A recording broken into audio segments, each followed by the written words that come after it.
começando mais um Testemunho da Semana. Hoje temos o prazer de entrevistar o pastor Mário e a pastora Cândida, que vão nos contar um pouco da história deles, né? Que todo mundo tem curiosidade de saber. E hoje nós vamos saber um pouquinho como é que foi a história e conversão e ministério dos dois. Vamos começar pelo mais velho, eu quero dizer pelo homem, né? O pastor Mário, que vai contar um pouquinho como é que foi a história dele, familiar, em que contexto religioso, né, nasceu. Ok, bem-vindos ao nosso lar e também um pouco da nossa história que a gente quer compartilhar com vocês. Hoje é uma segunda-feira fria em que nós queremos que o testemunho possa ajudar vocês. Bem, eu nasci na cidade de Pelotas, sou oriundo de uma família catuqueira, mistura de católico com batuqueiro. Católico era somente para cerimônias importantes, como batismo, crisma, casamentos. E no batuque, na religião de Umbanda, é onde nós resolvíamos as nossas pendências. Saúde, desemprego e mal olhado, doenças, enfim, onde a gente tinha uma prática para buscar socorro. Uma família de 4 filhos, tendo a marca do alcoolismo, né? Meu pai era alcoólatra e isso trouxe sempre muitos problemas para nós, problemas financeiros, porque o álcool ele destrói o caráter, destrói a família, destrói finanças, e isso nos levou a passar muitas dificuldades. Eu comecei a trabalhar muito cedo, com 13 anos eu já estava trabalhando. Meu pai disse, olha, se tu quiser dinheiro, tu vai ter que trabalhar. Até os 15 anos eu corri o risco de abandonar a escola para poder trabalhar. Felizmente houve um pedido da escola para os meus pais que não me tirassem da escola. Eles achavam que eu era bastante esforçado. E na escola, então, eu gostava de estudar, sempre gostei de ir à escola, nunca faltei à escola, com chuva, com frio. Fazia parte assim de uma coisa que me dava muita alegria de ir à escola. Se usava uniforme naquela época, né, que era calça azul marinho, camisa branca, um blusão, e a gente ia para a escola e ali também tinha um outro contato, outro tipo de vida. Foi também na escola que eu recebi o primeiro convite para ir na igreja evangélica. Até então eu não conhecia o que era a igreja evangélica, eu não tinha nenhuma noção do que era. Então na escola também uma professora de matemática, Rosened Ins, ela me fez um convite para me ir à igreja evangélica luterana em Pelotas. Nossa família é de 4 filhos, mas eu sou o número 2. Mas até os 5 anos eu fui filho único, porque a minha irmã, ela foi criada pelos meus avós, ela tinha problemas de saúde, e Pelotas é uma cidade muito úmida, então os médicos recomendaram que ela fosse criada mais no interior. E assim foi com os meus avós. Então até os 5 anos eu era filho único, né? Eu gozava de todos os direitos de filho único. Quando meu avô faleceu, a minha avó veio morar perto e trouxe a minha irmã, que então eu pude conhecer. Eu ganhei uma irmã mais velha, mais velha do que eu, já grande, em idade escolar, e aí disse assim, aqui está, essa aqui é a tua irmã. Então foi uma história um pouco inusitada, em que eu sou o número 2, mas vivi por um tempo como filho único. Então, também tem a história que depois de mim teve um irmão, né, que ele veio a falecer com 1 aninho, e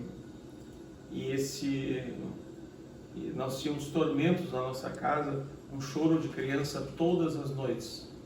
Depois do sepultamento dele, e era choro, nós não tínhamos mais criança, nem os vizinhos tinham criança, mas nós acordávamos com um bebê chorando.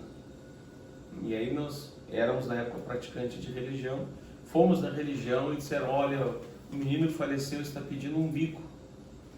E aí os meus pais, são cenas que eu lembro, né, compraram um bico novo, azul, e com um arame foram até a cruz e amarraram aquele bico na cruz. E aí nunca mais teve o choro. Então, uma maneira assim de ser dominado pelos espíritos, eles aparecem, dão uma ordem e a pessoa vai obedecendo.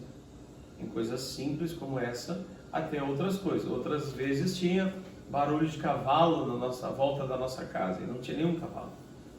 Aí se plantava as espadas de São Jorge no portão, na porta, dizendo que a casa seria protegida. No caso, a entidade era São Jorge, ou algum guerreiro.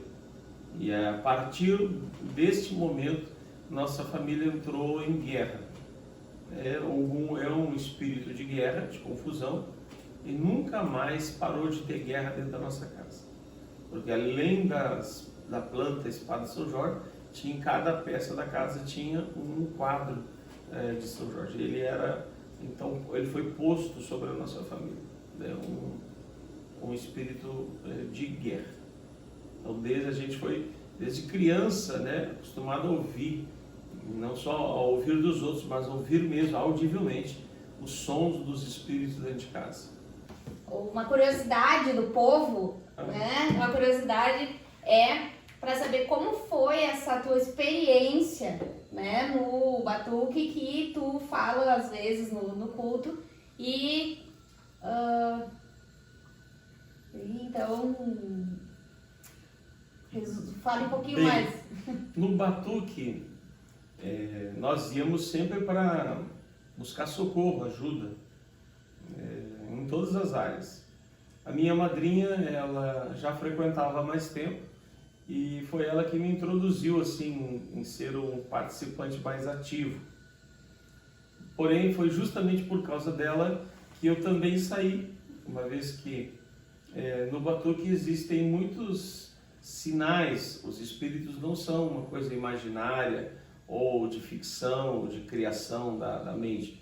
São seres espirituais que não têm corpos, precisam de um corpo para agir. Então, quando os médiuns eles incorporam aquela entidade espiritual e entra no corpo delas e pode fazer coisas que não se faz, que não se explica, os membros virarem, a pessoa flutuar, ser jogada, ser atravessada com agulhas e não perder sangue. Enfim, são sinais assim que muito impressionantes, A pessoa comer um copo de vidro e não acontecer nada com ela. Então, aquilo tudo na magia impressionava. Mas o que me fez sair foi sempre as ameaças, porque eu a denominava como uma religião do medo. Se você não fizer tal coisa, te acontecerá outra pior. E de fato acontecia naqueles que não cumpriam as suas obrigações, ou que faziam de uma maneira relaxada, ou que não podiam cumprir a obrigação. Era o caso da minha madrinha, que o esposo não deixava, era o meu padrinho. Então ela ficava entre a obediência ao marido e a obediência aos espíritos. Como ela não podia desenvolver a mediunidade, o corpo dela sempre sofria muito, com muitas dores, internações hospitalares, e nunca se encontrava assim, de fato, que ela tinha, ela inchava o corpo inteiro, e aquilo dentro de mim começou realmente a falar muito alto. Eu não quero isso para mim. Acho que seria o próximo. Eu não conhecia a Bíblia, nunca tinha nada. O máximo que nós tínhamos dentro da nossa casa eram as revistas das Testemunhas de Jeová. Então eu não tinha noção, mas eu tinha uma noção sempre de causa e efeito. Se eu fizer isto, vai acontecer tal coisa. E isto eu vi, como eles estavam fazendo na vida da minha madrinha, da minha prima também, que recebia os espíritos e sofria demais, eu tomei uma decisão de me retirar sem fazer barulho, estardalhaço, mas vi e conheci o poder dos espíritos agindo. Por isso, o primeiro contato assim foi dizer, não, isso aqui realmente magia, é algo que age. Mas quando a pessoa passa a servi-los, ela já não é mais dona de si, ela passa a ser escravizada e ela só tem a obedecer, porque se ela desobedecer, ela vai sofrer duramente as consequências do ato da desobediência, tipo não servir como médium, não fazer um trabalho, etc. Então, isso tudo sempre as ameaças eram muito grandes. E por causa disso eu fui me retirando, comuniquei a minha madrinha, que eu não iria mais, mas na casa eu simplesmente sumi. Antes que eu me envolvesse mais ou que eles me escolhessem e tal, eu desapareci. E aí na escola que eu recebi esse convite para ir na igreja luterana. E tu, pastora Cândida, em que contexto, né, familiar tu nasceu? Oi, pessoal, a paz do Senhor. Vou contar um pouquinho, né? Se eu for contar muito tempo, vai levar muito tempo. Então, vou contar assim, mais resumido, a minha história. Eu nasci em Porto Alegre, né? O meu pai, ele ficou viúvo e, então, depois que passou o luto de 1 ano, ele casou-se com a minha mãe. E a diferença de idade entre eles era muito grande, 33 anos. A minha mãe tinha 33 anos e o meu pai tinha 66 anos. E esse foi o contexto em que eu nasci. Antes de mim, né, eles tiveram um menino e esse menino faleceu no parto. Então, 2 anos depois, nasci eu. E o meu pai, né, quando eu tinha 7 meses, o meu pai faleceu. E a minha mãe se viu assim, sozinha comigo, aqui em Porto Alegre, e ela decidiu voltar para a cidade, a terra natal dela, né, que é Pelotas. E lá em Pelotas, junto com a família dela, bem mais junto com a família, né, eu fui criada, fui educada, né, no contexto familiar. A família do meu pai era de Santa Vitória, então eu tive contato, assim, um contato não tão intenso como com os familiares da minha mãe. Então eu fui educada na igreja luterana, onde aprendi muitas coisas, né, onde foi toda a minha infância. E, por outro lado, estudei sempre numa escola católica, uma escola de freiras, né, mas não era internato. E eu morava bem pertinho, assim, 2 quadras da escola. Uma escola muito boa. E eu realmente, assim, aprendi muitas coisas. E eu creio, assim, que o fato de eu ter estudado numa escola católica e ter sido educada, né, na igreja luterana foi muito bom, porque eu pude fazer escolhas na minha vida.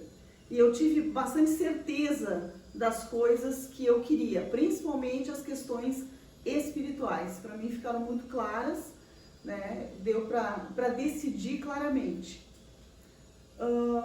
Na igreja luterana, eu passei por tudo, né? Por todas as coisinhas que as crianças passam, que os meus filhos também passaram, e eu pude reviver isso foi muito, muito lindo, muito gostoso. Mas quando a gente vê, né, as crianças na escolinha, os louvores da escolinha, até hoje sempre me tocam muito, porque foi a minha infância. Desde sempre, desde que eu comecei a caminhar, eu estava lá, né?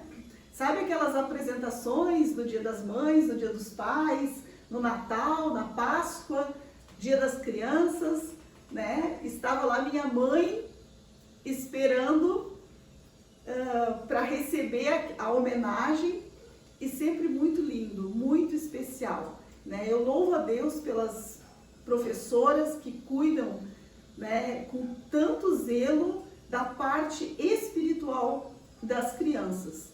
porque eu acho que muita coisa, muitos versículos, né, eu aprendi os versículos decorando para a escolinha e ganhava as estrelinhas, e isso era tão gratificante.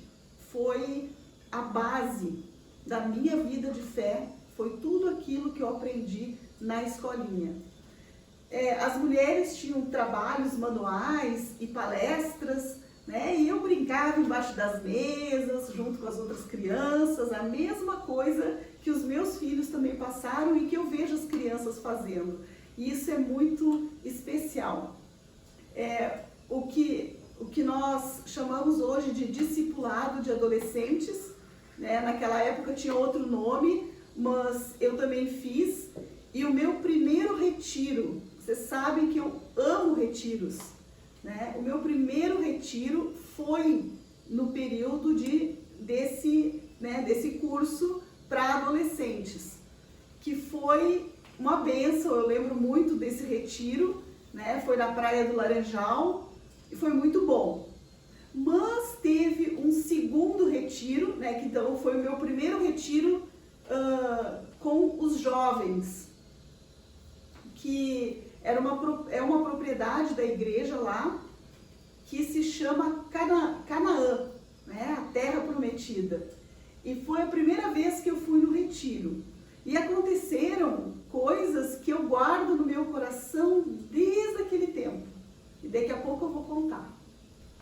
Então, agora voltamos para o pastor Mário.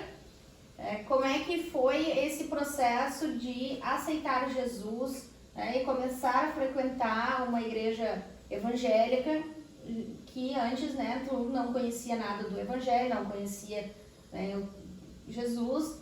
Então, como é que foi passar a frequentar, né, sair do Batuque e frequentar a igreja evangélica?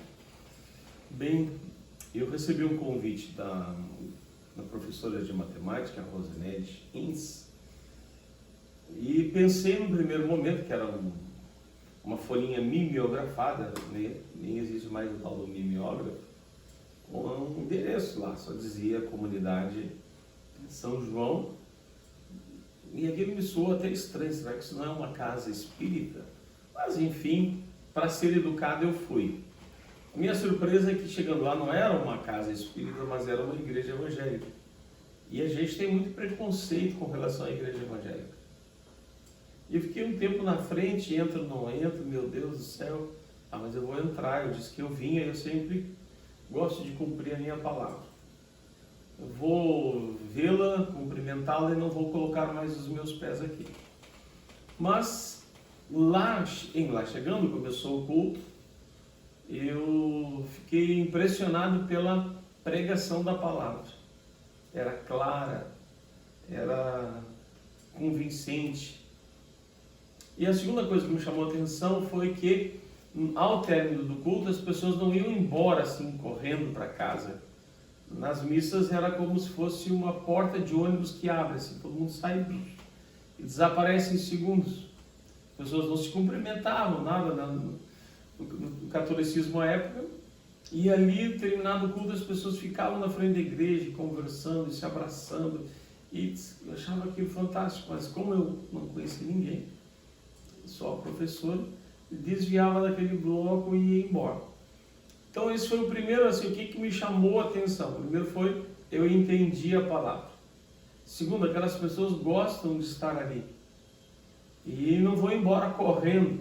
Elas têm conexão umas com as outras, elas combinam programas, estudos, reuniões, e tinha que ir apagando as luzes para eles saírem, senão eu ficando.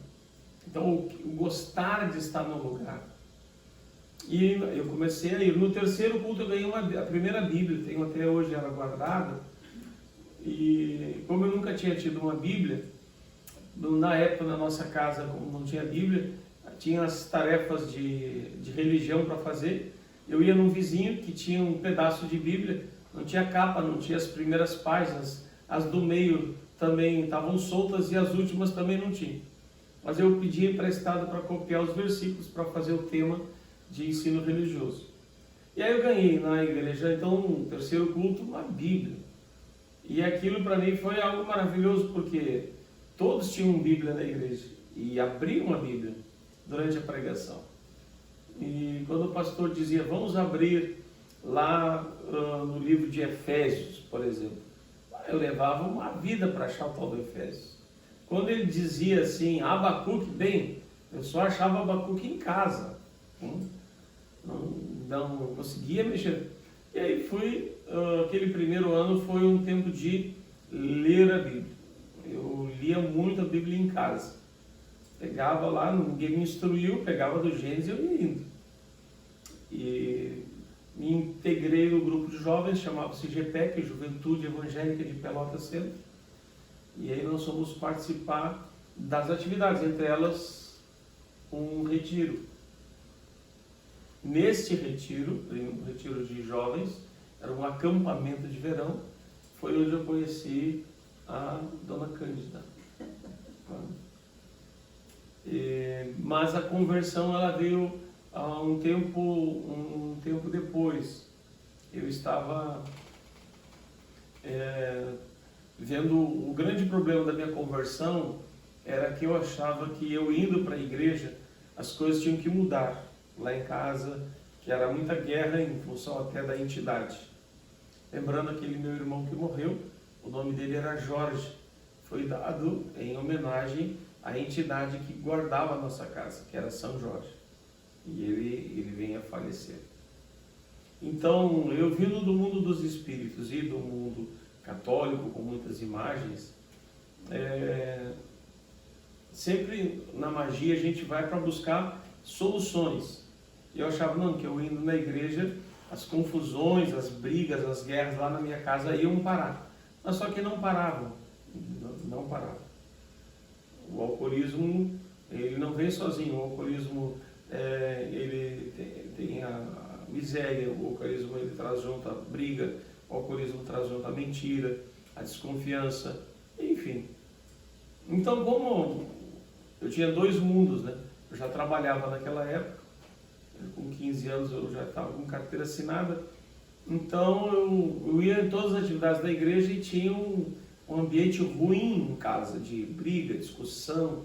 E às vezes não era só bateção de boca, às vezes eram objetos bem identificados que voavam, prato que voava, né, sapato, faca, e esse era um ambiente ruim. Como eu tinha um ambiente ruim em casa, e eu achava, estou indo na igreja, mas as coisas não melhoram lá em casa, porque eu tinha uma visão de magia, né, que tinha que melhorar. E estava bastante desanimado quando eu decidi sair da igreja. Daí, foi em julho de 81, né? De 80. Julho de 1980. Olha, isso já fazem 41 anos. Justamente nesse mês está fazendo 41 anos. Em julho, então, daquele ano, eu tinha decidido sair da igreja, não ir mais, porque os problemas continuavam. Então, eu vou no último culto, não vou dizer nada, as pessoas eram muito boas, a igreja era muito boa, o pastor era muito bom, eu não tinha nada para reclamar da igreja, mas eu tinha uma tristeza muito grande pelo ambiente familiar, que continuava com aquelas marcas. Só que nesse culto, uma missionária que estava visitando o pastor, era amiga do pastor, o pastor convidou ela para pregar. Ela era da CEPAL, Serviço para a Evangelização da América Latina. O nome dessa missionária é Neuza Itioca. Nunca tinha ouvido falar dela, não sabia que teria um outro pregador, eu gostava da pregação do pastor Valdir. E quando eu ouço que ia ser aquela mulher, eu fiquei muito chateado. Disse assim, puxa, meu último culto ainda vai ser com uma mulher que eu não sei de onde veio. Bem, mas por educação resolvi ficar no culto. Fiquei. E quando ela foi pregar, ela fez uma pregação sobre Mateus 11, 28 a 30, que é o convite de Jesus: vinde a mim todos que estão cansados e sobrecarregados, e eu vos aliviarei. Aprendei de mim, porque eu sou um manso e humilde de coração, e achareis descanso para as vossas almas. Quando ela foi falando descanso, ela enfatizou muito forte que é Jesus quem dá descanso. E falou que ela estava cansado e sobrecarregado. Na época eu já trabalhava em 2 lugares, estudava à noite. Final de semana eu me escondia na igreja. E eu estava decidido a nunca mais colocar os meus pés na igreja. E aquela pregadora disse: vinde ao Senhor Jesus e entrega os teus fardos. Quando eu tentei sair, ela fez um apelo. Até então na igreja nunca se tinha feito um apelo de ir na frente, de fazer uma oração pública de entrega. Então eu decidi ir. Quando eu decidi ir, as minhas pernas travaram devido a todo o envolvimento que eu tinha lá na infância e na adolescência, na juventude com os espíritos. Ali houve uma guerra espiritual, eu não conseguia me mexer. E aí ela continuou chamando, não ia ninguém para frente. E eu continuei lutando. Aí eu pedi: Senhor Jesus, me ajuda. Eu consegui desprender uma perna e a outra não. Aí continuei fazendo uma força. Ela já estava fazendo pela 3ª vez o convite, até que eu consegui soltar as 2 pernas e caminhei no corredor. Aí eu via vozes na minha cabeça que eu ia ser o único lá na frente, que eu ia passar vergonha, todo mundo já me conhecia, eu já estava quase um ano na igreja, mas eu continuei indo, da metade da igreja até o altar. E aí de repente começou a sair água dos olhos, comecei a chorar. Não sabia do que era aquilo, porque eu não tinha o hábito de chorar, não fazia parte do meu jeito de ser. E cheguei, eu sei que eu cheguei sozinho, fui o primeiro a chegar, porque eu ainda consegui enxergar. Quando ela terminou a oração e eu repeti a oração de entrega, eu abri os olhos e tinha umas 40 pessoas junto ali. Casais, pessoas de mais idade, pessoas doentes, jovens. Eu disse: puxa, eu pensei que só eu sofria. E foi assim um quebrantamento, um choro muito grande e tal. E a palavra final que ficou para mim foi quando eu perguntei para ela. Eu odiava a segunda-feira. Segunda-feira é um dia horrível, porque seria o começo de tudo novamente. Então eu perguntei para a pregadora como seria segunda-feira. Ele disse: está maravilhoso, estou me sentindo muito, muito bem, como nunca me senti na vida. E ela nem chegou perto de mim, ela de longe me apontou o dedo e disse: Deus cuidará de ti. Olhou, sorriu, virou e seguiu com o pastor, que o culto tinha terminado. E eu tomei aquela palavra para mim. E ali Deus começou a fazer uma obra grande. Então não foi o meu último dia, eu digo que aquele foi o meu primeiro dia realmente na igreja do Senhor Jesus. E então, como é que foi o retiro que vocês se conheceram? Pois é, então, com 13 anos, eu fui nesse meu primeiro retiro com a GPEC, né, que era o grupo jovem. E lá eu tinha, assim, já tinha feito vários amigos, que eram esse grupo, né, que fez junto o ensino confirmatório. Então, nós já éramos amigos, mais ou menos todos da mesma idade, e eu estava ali naquele grupinho. Eu sempre fui muito tímida, né? Não falava muito, assim, nos grupos, mas quando era a turma, né, daí nós brincávamos e ríamos juntos. E teve um momento, assim, tinha momentos assim, onde tinha jogos, né, tinha as palestras e era acampamento. A gente acampava numa grande lona de caminhão, assim, né, uma grande lona, onde ficavam as meninas para um lado e os meninos para o outro, mas tudo no mesmo ambiente. E durante o dia tinham jogos e tinha um riacho, né, esse riacho de uma aguinha gelada e bem raso, né? Todo o pedaço que passava por dentro da propriedade era raso. E nós, né, eu e os meus amigos, fomos então explorar o tal riacho. E a gente foi caminhando por dentro, mas não era uma coisa assim silenciosa, né, de meditação. Não, era muita risada, muita brincadeira, um balde d'água que a gente ficava se jogando e brincando e fazendo muita confusão. Nós éramos mais ou menos de 7 a 10 jovens brincando dentro d'água. Quando, de repente, a gente avistou alguém boiando na água. E aí, só que, tipo, a pessoa estava em silêncio, até que a gente chegou fazendo barulho. E essa pessoa, então, estava deitado, totalmente em silêncio, com a cabeça numa pedra, e eu vou dizer assim, estava boiando com um tantinho de água, assim, só, né? Quer dizer, ele estava com o corpo encostado no chão. E a gente foi chegando e tal, e a gente se apresentou, né? Aquele grupo, eu sou fulano e tal, não sei o quê.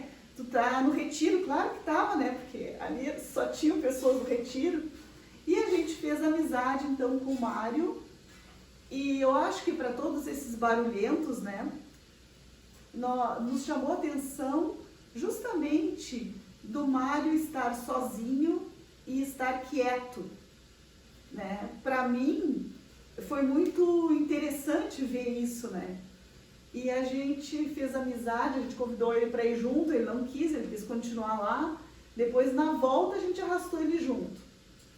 E a partir dali, a gente colocou o nome daquele lugar de... Cantinho do Sol. Cantinho do Sol. Então, cada vez que a gente queria conversar, em particular com alguém, né? E isso sempre foi uma característica minha, da questão do aconselhamento. Eu vejo que desde sempre, né, o Senhor sempre me chamou a sentar com a pessoa e conversar.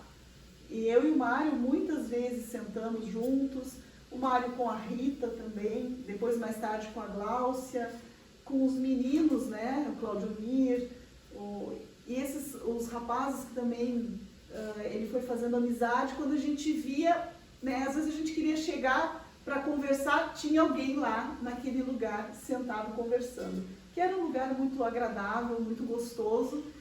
E as pessoas se surpreendem que eu gosto de chá de carqueja. Aquele lugar tem bastante plantação de carqueja e um cheiro agradável, né? Então a carqueja me lembra sempre aquele lugar. Então, eu tinha 13 anos, né, quando conheci o pastor Mário, e ele e ele tinha 15. Então vamos deixar bem claro, eu tinha 13 e ele tinha 15. A partir daí, nós continuamos cultivando a nossa amizade, né? Durante um bom tempo, nós fomos amigos e ele ia lá em casa, né? Nós desenvolvemos um ministério juntos, mas éramos amigos mesmo, não tinha nenhuma outra conotação, não tinha nenhum interesse. Montamos um ministério de resgatar jovens que não participavam mais da vida da igreja. Aos sábados à tarde nós montávamos duplas para ir nos endereços. Pegávamos os endereços do fichário, a juventude era bem organizada, tinha um fichário, cada um tinha ali os seus dados, aniversário, endereço. Então nós montávamos duplas, eram em média 3 a 4 duplas que iam. Às vezes íamos eu e a Cândida, outras vezes ia eu e o outro, enfim, era diversificado. A nossa primeira atividade ministerial juntos foi visitar as jovens que não estavam mais vindo na igreja. A partir do acampamento, a gente começou a se mobilizar e se organizar para fazer isso. A gente se conheceu no retiro. Depois do retiro, a Cândida foi integrada nos jovens, eu já fazia parte. E ali a gente começou a fazer isso sábados à tarde. Sábados à noite era a reunião dos jovens, e aí domingo tinha os cultos. Ela ia no culto domingo de manhã e às vezes vinha no culto domingo de noite. O culto domingo de noite era o culto mais jovem, o culto mais legal. E essa amizade foi por 5 anos, né? A mãe não deixava eu ir assim sozinha de noite na igreja, né? Então, tanto no grupo jovem como nos cultos de domingo à noite, eu precisava que alguém me levasse em casa. E a minha casa eram 20 quadras da igreja. A gente fala assim porque lá em Pelotas as quadras são quadradas, né? Então são 100 metros de caminhar cada quadra, né? Então era bastante longe e muitas vezes os amigos não tinham carro. E no caso do Mário, o Mário não tinha um carro para me levar. Mas aí a gente combinava, a mãe combinava assim, vamos fazer um chocolate quente, uma pizza, aí vocês vêm aqui, né? Então, para me levar em casa, ia toda a turma, aquela turma do Riacho. Ia aquela turma lá e outros foram se agregando, às vezes, né, era um apartamento pequeno, quando vê, estava lotadinho, tanto sábado à noite, né, que a gente ia muito, como domingo também. E aí, o Mário normalmente ia junto, né, com a turma e era muito agradável esse tempo assim. Então, primeiro a gente foi muito amigo, desenvolveu uma amizade e não havia ali nenhuma outra intenção no ser isso. Trabalhávamos juntos, não só nós dois, junto com uma equipe, mas de lá a gente aprendeu que o sentimento mais nobre, assim, é primeiro ser amigo, não tínhamos nenhuma outra intenção. O namoro veio mais tarde, quando eu vim para a teologia. Então, depois da minha conversão, a pergunta foi qual era o dom, o que eu podia servir no reino de Deus. E quando veio a confirmação da vocação, que também foi no evento de verão, chamado Encontrão, em Ivoti, onde ficou claro para mim a questão vocacional. Eu trabalhava já num banco como estagiário, tinha oferta para ficar trabalhando, mas eu decidi ir até São Leopoldo fazer os exames de admissão, que era o vestibular, e falei isso. Passei, a gente estava com 18 anos, e fui com o seguinte, cursar teologia em São Leopoldo, na Escola Superior de Teologia. Nós começamos a namorar naquele ano, a Cândida morava em Pelotas e eu já havia me mudado para São Leopoldo.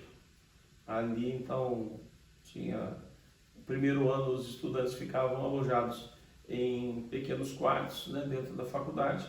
Depois, no segundo ano, tinham que sair, montar repúblicas. Então, por 3 anos, eu fiquei em São Leopoldo e a Cândida em Pelotas, com a mãe dela.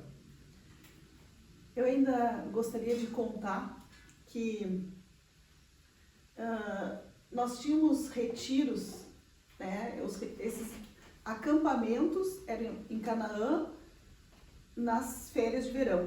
Mas nas férias de inverno nós tínhamos os retiros, né? E um dos retiros foi um retiro muito marcante. Eu acho que foi logo depois, logo em seguida, né, dessa situação que nós nos conhecemos. Então, nesse retiro, até as moças ficaram na casa da madrinha da SAMU, né, da Ana Paula, e os rapazes ficaram na minha casa, que estava ainda em construção. E era muito frio, muito frio. Eu vou abrir um parênteses para falar que nós, que fomos criados dentro da igreja, decorando versículos, brincando embaixo da mesa junto com os coleguinhas, né, brincando na escolinha, ouvindo a palavra, nós entendemos a palavra desde cedo, mas existe um momento que nós precisamos tomar a decisão de querer o Senhor como nosso Senhor e Salvador. Então, a minha conversão, na verdade, eu recebi ensino durante muitos anos. Depois, né, nesse retiro em especial, na hora de folga, de novo, o Mário me convidou para nós darmos um passeio até a praia, né? Eu lembro até a roupa que eu vestia, né? Um capuz, uma roupa listadinha, muito frio, e nós nos sentamos na areia com aquele frio, vento. E o Mário me passou, então, o estudo da ponte, onde fala, né, do nosso afastamento através do pecado e que Deus deu Jesus para ser a ponte entre nós e Deus. E ele desenhou, ele fez na areia aquele desenho. E ali, na verdade, foi a primeira vez que eu me senti confrontada com a questão que eu precisava tomar uma decisão por Jesus. Mas não foi naquele momento que eu entreguei minha vida para Jesus. Eu ainda quis ficar pensando um pouco. Eu disse, eu ainda não estou preparada. E passaram-se alguns meses e nós estávamos conversando sobre isso e eu não lembro a data, mas não foi muito depois, onde lá na minha casa, em cima de algumas almofadas, eu dobrei os meus joelhos e entreguei a minha vida para o Senhor Jesus. Então, isso foi, né, nesse ano de 81, né, onde eu já tinha 14 anos e o Mário já tinha 16. Eu lembro do dia do aniversário de 16 anos dele, onde ele chegou para mim dentro da igreja e disse, ô Cândida, eu vou te contar um segredo. Eu disse, conta. Ele disse, mas tu não pode contar para ninguém. Eu acho que eu não prometi. Não sei. Porque eu sempre fui muito certinha, muito fiel com as coisas que eu digo, né? E aí eu disse, o que é? Ele disse, hoje é dia do meu aniversário, estou fazendo 16 anos. Eu não sei como que de repente todas as pessoas ficaram sabendo. E aí nós cantamos parabéns lá na frente da igreja, todo mundo junto cantamos parabéns para ele. Então essa cena ficou muito marcada para mim, né? Que dos 16 anos do Mário, eu tinha 14 então. E aí é isso que a gente, né, que ele já contou, que depois disso ele foi para teologia. Ele estava se preparando para isso. Eu lembro que nós tivemos muitas conversas a respeito disso, né? E eu achava tão interessante ele ter esse desejo de ser pastor, de pastorear um rebanho. E parece que ninguém acreditava nele, né? E o pastor acreditou, né? Não sei, tinha seus pontos de interrogação, né? Mas eu lembro de crer nisso, de acreditar que daria certo, né? E aí ele foi se despedir de mim antes de ir para a faculdade. E eu levei ele então até a parada de ônibus e ele me disse uma coisa. Ele disse assim, eu volto daqui a 5 anos, quando eu completar a faculdade. Eu volto para te buscar. Só que ele voltou antes, né?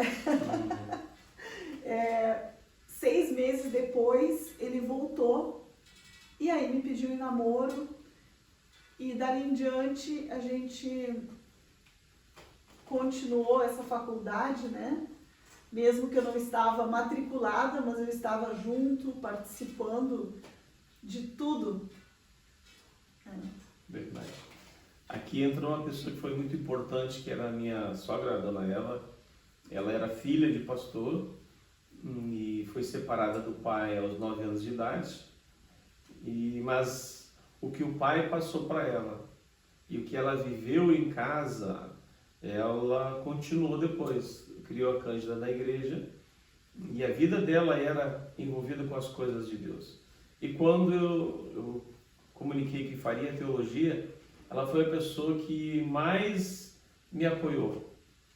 Eu não tinha o apoio em casa, os meus pais achavam aquilo um erro da minha parte, mas como eu já me governava, eu já tinha o meu salário, eu já tinha a minha vida, eu já tinha, enfim, governo sobre mim mesmo, eles não podiam me impedir, até porque eu não dependia mais deles. Mas a dona Eva deu um sorriso tão largo que aquilo nunca mais esqueci. Ela disse, mas que bom. E ela sempre tinha um sorriso muito agradável. E a partir dali ela começou a me apoiar. Depois, bem mais tarde, quando eu e a Cândida começamos a namorar, ela me apoiou mais ainda. Eu lembro que, como eu não tinha muita roupa para inverno, ela fez à mão um acolchoado e me levou de presente em São Leopoldo, quando ela viu que eu só tinha um cobertor de peça de frio, e ela passou a me apoiar e me ajudar, né? Sempre me motivando. Várias vezes pensava em desistir, em não continuar pelas dificuldades que era estudar, longe de tudo e sem recursos financeiros, praticamente o mínimo dos mínimos, mas ela sempre era uma voz de apoio, assim, para continuar, para ir até o fim.